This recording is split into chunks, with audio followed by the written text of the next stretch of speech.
أنا عايز أسأل سؤال قبل ما أبدأ الإحصائية. يعني سيراميكا أعلن على غياب 11 لاعب من فريقه، اللاعيبة الأساسية غايبين، وبيلاعبكم بمعظم البدلاء اللي بتقعد على الدكة. وبرغم كده مفيش فنية، مفيش جملة شفتها في أرض الملعب.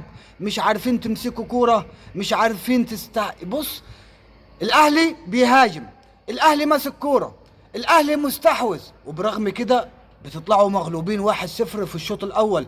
قبل ما ابدا الاحصائيه، قول لي رايك في الهدف اللي جه في مرمى شوبير، هو الاحسن والاجمل ولا هدف ناصر منسي في مرمى المصري؟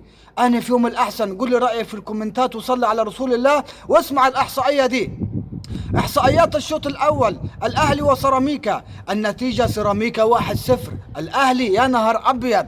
هقول لك يا برنس، الاستحواذ الاهلي 63، سيراميكا 37.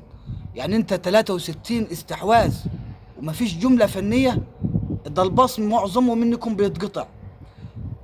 إجمالي التمريرات الأهلي 254 تمريرة، سيراميكا 158 تمريرة. نسبة التمريرات الصحيحة الأهلي 85، سيراميكا 77. هقول لك المخالفات والأخطاء، سيراميكا 7 الأهلي 3. ركلات الركنية الأهلي 4 سيراميكا 1. الركنيات الركلات أيوة الركنيات الحرة، الركلات الحرة يا عم، الركلات الحرة يا عم، الأهلي 7 سيراميكا 3. رميات تماس الأهلي 11 سيراميكا 5. حالات تسلل الأهلي 2 سيراميكا مفيش. يعني كمان مش عارف تظبط مصيدة التسلل بتاعتك، كمان بطاقات صفراء، سيراميكا كارتين والاهلي مفيش. هنشوف الشوط الثاني ايه اللي هيحصل. اخبط اللايك واخبط الشير، وان شاء الله نفرح يا زملكاويه، وسيراميكا كليوباترا ان شاء الله يسجل الثاني والثالث بعون ربنا.